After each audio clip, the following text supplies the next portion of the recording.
Hey guys, welcome back to Thorough Capping. It's Dave. Today we are doing Woodbine. I had to shift gears. I looked at the Saratoga, the entries, and there was just too many 2-year-old maiden special weights. You know, they save the better races for the weekends, or maybe Friday we'll get something good there. But at least I made my money there today, at least on the horse tonies. But I'm going to pass on Saratoga now. Woodbine. It's a little bit better of a card, but yet it's a little bit of a doozy as well, because if you look at my grids, I did not do any pace velocity for this card. And the reason being is there's two surfaces there. There's all weather and there's the turf. And the horses seem to just be interchangeable. One time they'll run on the turf, the next time they'll come out and they'll run on the all weather. And it's almost like it doesn't matter to them one way or another. But yet I find by looking at the times that the all-weather is a little bit slower than the turf. And I don't want to go and skew the numbers up any more than I might already, simply because we're dealing with some 5.5 and even 5 furlong races here. It was hard enough to pull target ratings out of these and ability ratings out of these horses, let alone compare a 5 furlong pace line to a 6.5 furlong, a 5 furlong on the turf to a 6.5 pace line on the all weather. So I skipped that. So I'm just gonna live and die by my matrix numbers, matrix system numbers, as well as what I saw qualitatively. And as usual, I'll pick and choose my spots tomorrow. I'm not gonna go crazy here. I see a horse that I like that has value. I'll put something to win on it. Maybe throw them in an exacta, top and bottom, and see what happens. But let's go over this card real quick. Race number 1. What I'm going to do is we're going to look at the matrix side. We'll look at the qualitative side, and then we'll look at the past performance real quick, because there are a few things I want you to look at in the past performances. The one column I added today was the race shape, and all I did was put how many early runners it seems like there is in that race. Okay, I didn't put presser, sustained, and all that. I didn't do a true race shape. I just listed the number of E's. Just to see how much we should lean toward the early runners, and how much we can maybe fade them a little bit and look for somebody else on top. But race number 1, the 6 horse, top target buyer, or target Briz. But the 2 horse shows a lot over here too. Okay, top in ability, top in early fraction, because this was a 5.5 furlong race. And just like Saratoga yesterday, I did for 5.5 and 5 furlong races, I used the early instead of the trying to get a late final fraction off them. So if I had to just go by this grid only, 2 would probably be my top player, interchangeable, 2, 6, 4. The 4 is right in there too as well. And then toss up 1 and 3. But when you go over here, the 2's coming off a stretch move. 3's coming off a next out race with a next out winner. And then this is interesting here. We have the 4 and the 6 are both early speeds. They're too close enough. They're too close to separate after looking at both of their pace lines. So either the 4 or the 6 could get the lead, and they're both dropping in class. So if we look at the PPs real quick, the 4 is morning line even money. We have a 22 and 3, 45 3. And then we go down to the 6. We have a 22 3, 45 4. Now I could put the lean toward the 4, but at the same time, I do not want to go and look at a horse that's dropping in class here. That's only a 1/5 of a second off at the half. And when you look at the 3/4, we have 111 4 for the 4 horse. And we have a 110. Now, granted, the 4 horse was coming out of a $112,000 maiden special weight, opposed to a maiden optional claim or $25,000. But at the same time, I can't say that one or the other is going to be the speed of the race. Very well could be the 4, and the 4 can get out and just blow them away. The other thing I noted, I didn't put it on my grid, is the 4 is taking a pretty good class drop here. He's going down to 115, so he's taking a 4-pound class drop. I think that matters more in routes than it does in sprints, my opinion. But at the same time, you know, that's just another advantage that this class dropper here has going for him. So if you look at my grid, race number 1, what I did was, because of the speed battle here, I went and I favored the 2 over top of the 4, 6, 3. Okay, now if we look at the 2 real fast, 2 horses coming off a stretch move, coming out of the same class level. Move was made on the turf at 5 furlongs, stretching out today to 5.5, going to the all-weather. Has not ran very well on the all-weather, but that was in 22. Last time out in 23, 6.5 furlongs, he did try to get the lead. And so I'm gonna go with the 2 horse as my top play there over the 4, 6, and 3. Okay, race number 2. Looking at the matrix side, we have the 8 standing out. Okay, so if I was just handicapping using the matrix system only, and the matrix system has like 3 more factors that I would include if I was using just the matrix system only. And in a sense I am, because in the matrix system I always do my qualitative scan first, and then I do my matrix factors. So really, in a sense, I'm using the matrix system to handicap this card today, minus a couple factors that are found that I'm leaving out. Okay, but the 8 horse stands out. And then you look across here, the 8 horse is coming off a stretch move. The 8 horse is also one of our class droppers, but yet we have the 4 horse is the early speed class dropper, but there's actually 5 early runners in this race. Okay, so let's take a look at it real fast. Race 2, and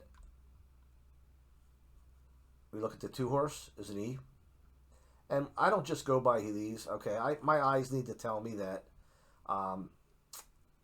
that this horse needs to be on the lead, but at the same time, I would label this horse an NA. Okay, because he hasn't really been successful trying anything, okay? But I just went with the E there because he had labeled him there. But really, his most successful race was this last race, and that would put him as a sustained, because he did green ground from the second call into the stretch and then to the finish. But we have another E who I scratched. I tossed the 3 horse. The 4 horse is also an E. That's one of them that I have marked as a drop down. 23, 46, 3.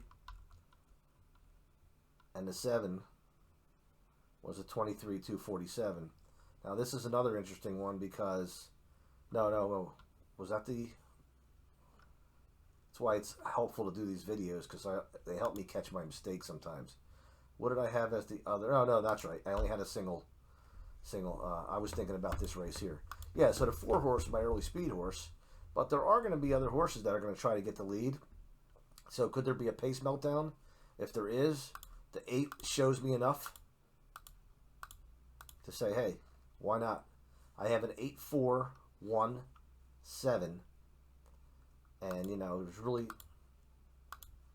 a toss-up between the... actually, it wasn't, because the 7 is my ability horse. The 2 is showing second and target buyer. But again, if I go with an exacta, I'm going to be using that too anyway. So we look at the 8 real quick. The 8 is actually 8-1 morning line. Okay, coming off a nice stretch move at 5 furlongs on the turf. Has shown good early interest, and actually a good race back on all weather. So I'm not afraid to use this horse on the all weather track. And he's taking a slight drop in class as well, or she's taking a slight drop. All right, so race number 3. Race number 3 is, let's look at the race real quick. It's a 6.5 furlong race on the all weather track.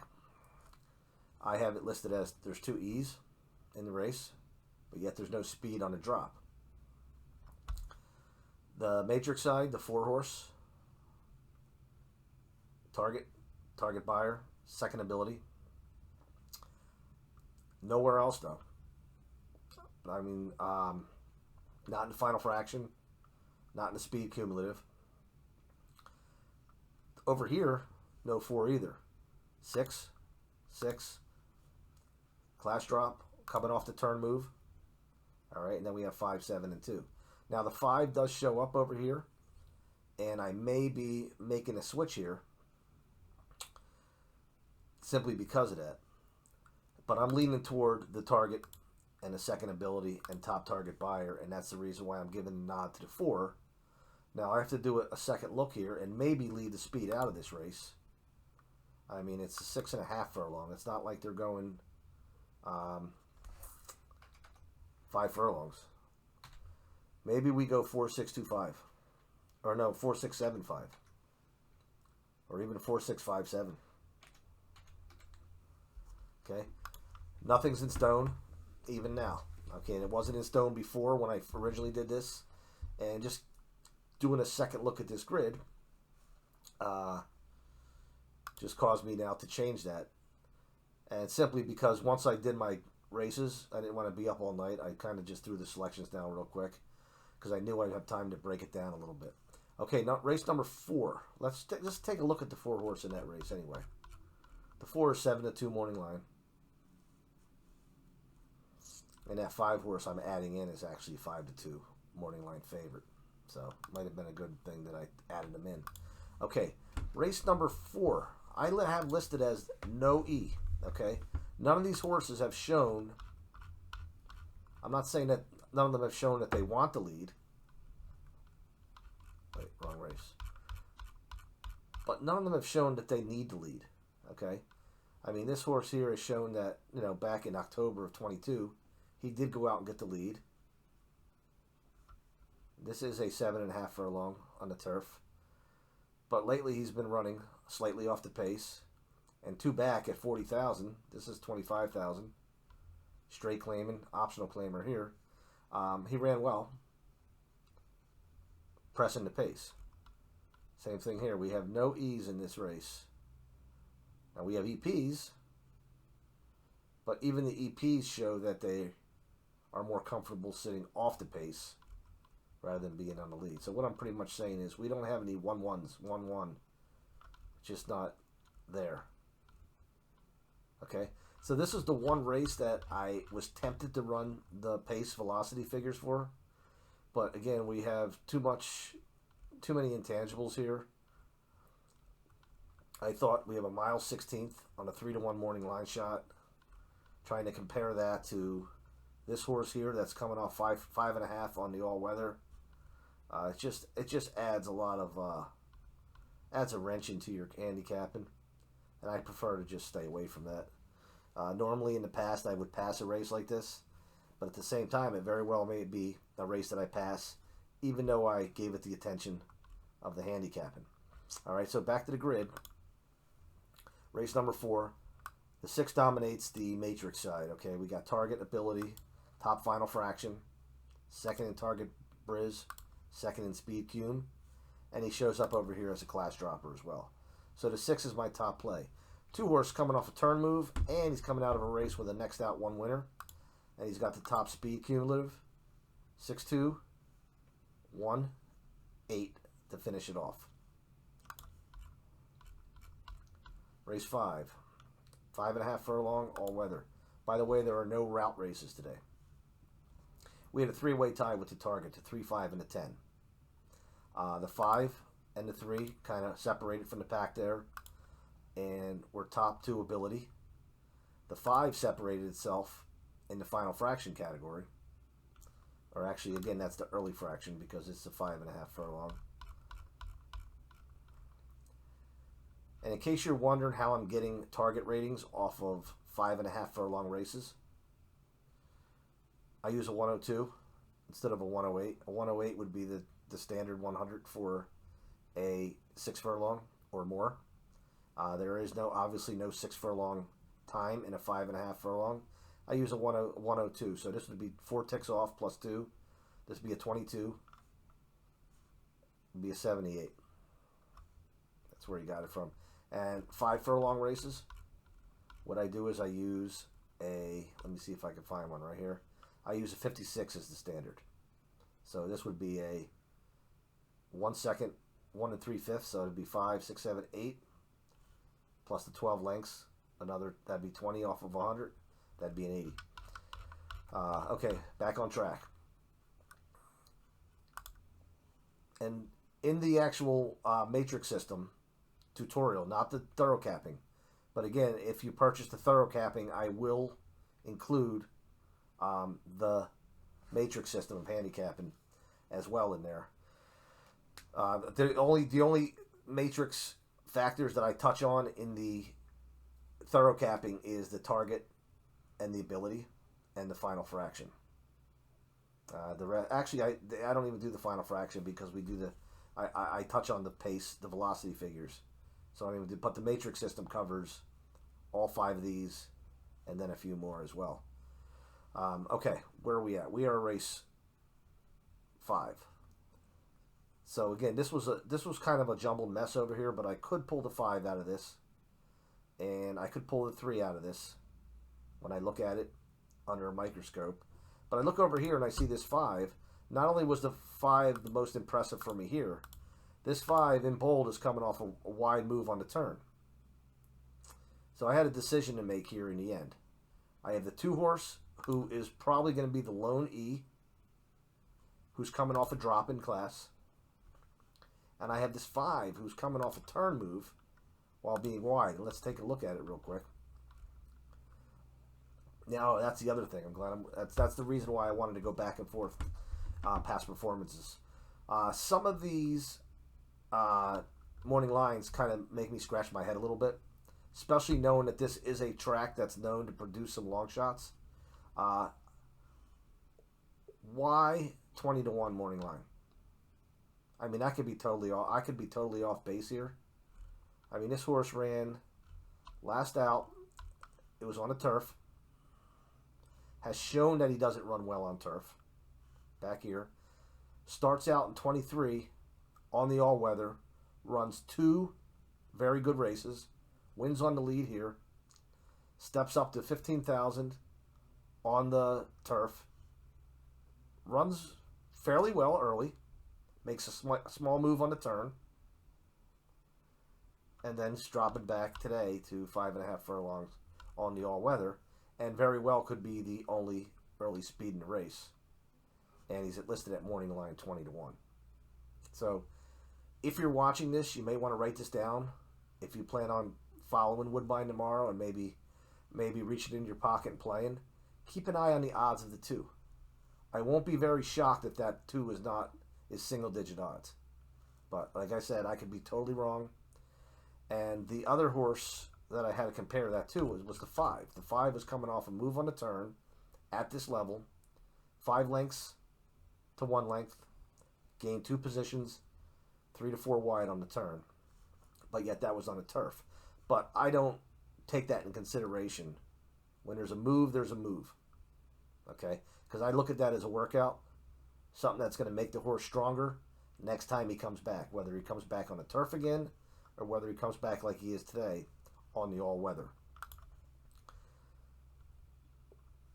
So the 5 and the 2, in my opinion, were interchangeable. And again, I'm not worried about, well, what about the odds on that too?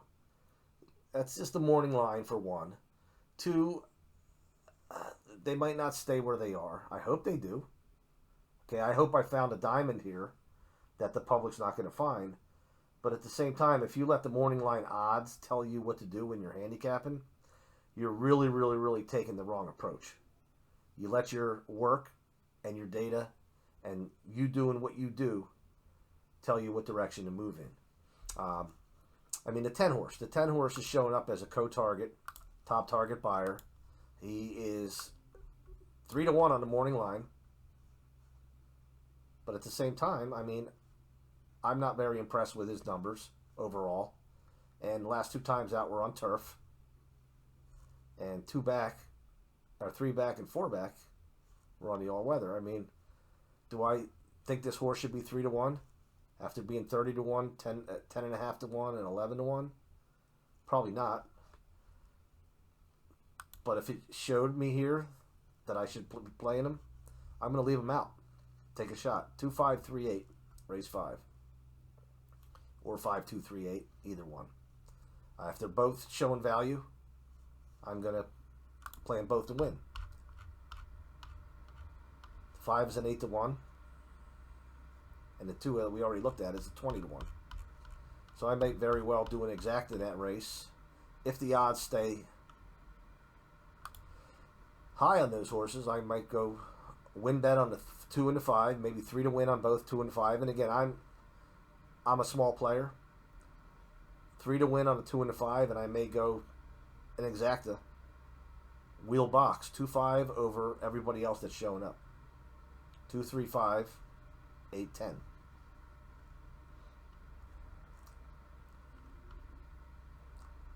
Okay, number 6. Here's another one. That's why I have this horse in blue. Let's start from this side. We have 2 early speed horses in this race, the 5 and the 7. And when I say early speed, I don't necessarily just mean that they have an E next to their name. Are we in race? Yeah, we're in race 6. I don't mean they just have an E next to their name.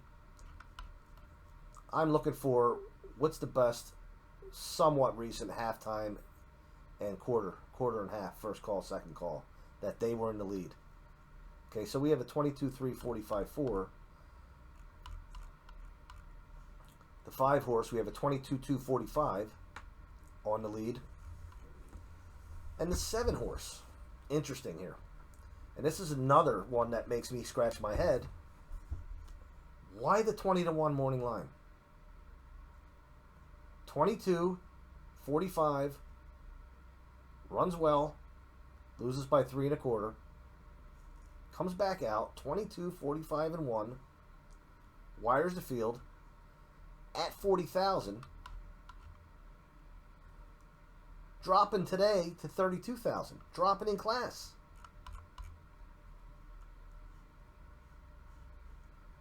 That's my pace setter right there. That's going to be the guy, the horse that I'm going to look to get the lead, even though there's comparable figures here on the 2-1, also dropping out of the same class, coming out of a race with a next out 1.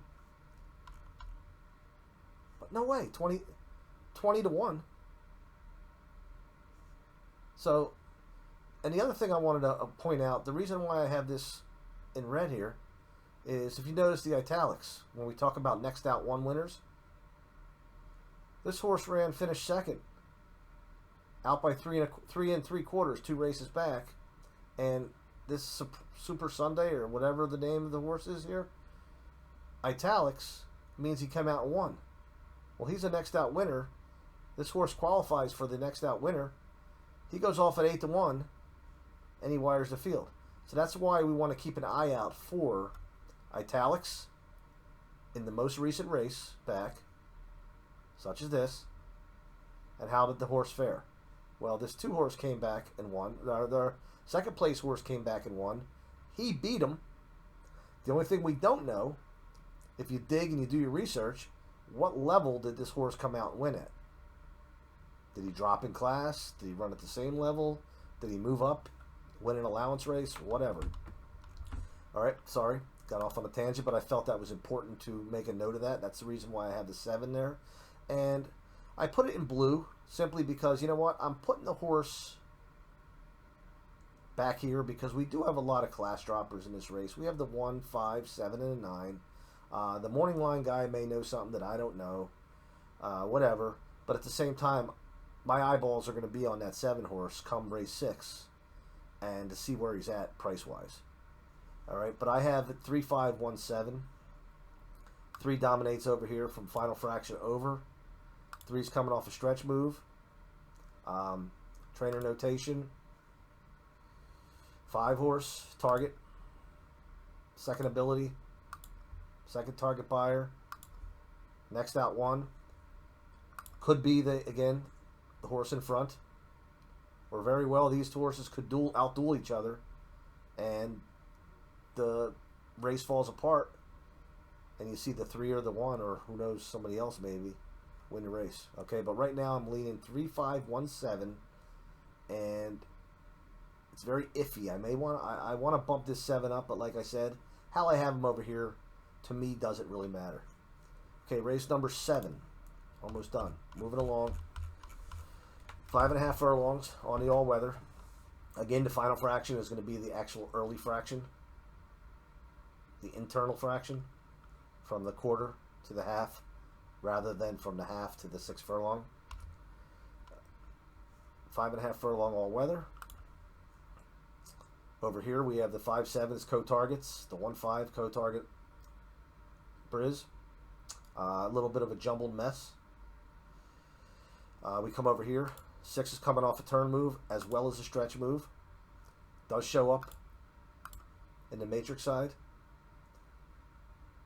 2 is all other stretch move horse. Trainer notation. 3 is a next out 1. Also dropping in class. There's 2 E horses. The 1 horse is actually identified as my early speed. Does show the best early fraction as well off his last race. Tied for target buyer. This was a tough race in my opinion. It's a toss-up. But I went 5-6-1-3. And then finally the last race, race 8. We have a lone E, the 7 horse, coming off the class drop. And I'm looking to beat him. I want to beat him because the 7 is 9-5 morning line. Okay, I'm always looking to beat the favorite, but the 7 just shows up too much. The 7 shows up over here in the matrix. Not so much over here other than the class drop, but really there was no stretch movers. There were no key race horses.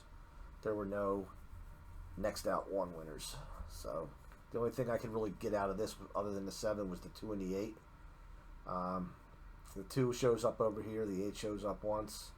So I went with 7, 3, 2, 8 in the 8th. Alright, so